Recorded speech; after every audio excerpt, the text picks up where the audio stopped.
सोलापुरातील बार्शी शहरात शिवशक्ती मैदानावर शनिवारी 30 मे रोजी सकाळी 7 वाजण्याच्या सुमारास क्रिकेट खेळण्यासाठी गेलेल्या एका मुलाचा मैदान सपाट करण्यासाठी वापरण्यात येणाऱ्या 2 टन दगडी रोलर खाली चिरडून मृत्यू झाला आहे। आरव उर्फ वीरेन योगीराज चौधरी वय 15 असे त्या मुलाचे नाव आहे। या प्रकरणी क्रिकेट शिबिराचे आयोजन करणाऱ्या मातृभूमी प्रतिष्ठानचे चालक, बार्शी तालुका क्रिकेट अकॅडमीचे संचालक तसेच 2 प्रशिक्षकांविरुद्ध बार्शी शहर पोलीस ठाण्यात सदोष मनुष्यवधाचा गुन्हा दाखल करण्यात आला आहे। या अचानक घडलेल्या दुर्घटनेमुळे मैदानावरील क्रिकेटपटू, शिबिरातील विद्यार्थी तसेच आरवच्या शाळेतील मित्रांमध्ये हळहळ व्यक्त होत आहे।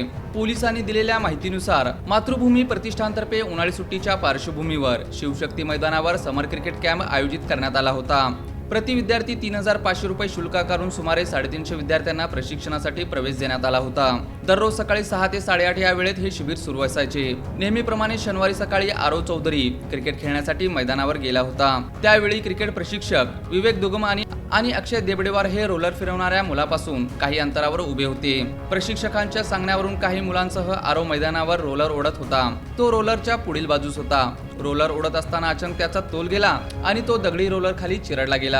ही घटना घडताच मैदानावर फिरण्यासाठी व व्यायामासाठी आलेल्या नागरिकांनी आरवला तातडीने जवळच्या रुग्णालयात दाखल केले। मात्र अतिरक्तस्राव झाल्याने त्याचा मृत्यू झाल्याचे डॉक्टरांनी सांगितले। या घटनेची माहिती मिळताच आरवचे वडील योगीराज नारायण चव्हाण वय 45 राहणार सुभाषनगर रोड बार्शी यांनी रुग्णालयात धाव घेतली।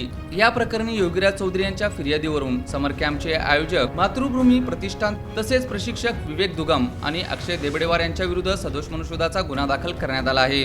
रात्री उशिरापर्यंत कोणालाही अटक करण्यात आली नव्हती। पुढील तपास पोलीस उपनिरीक्षक महेश गळगेटे हे करीत आहेत।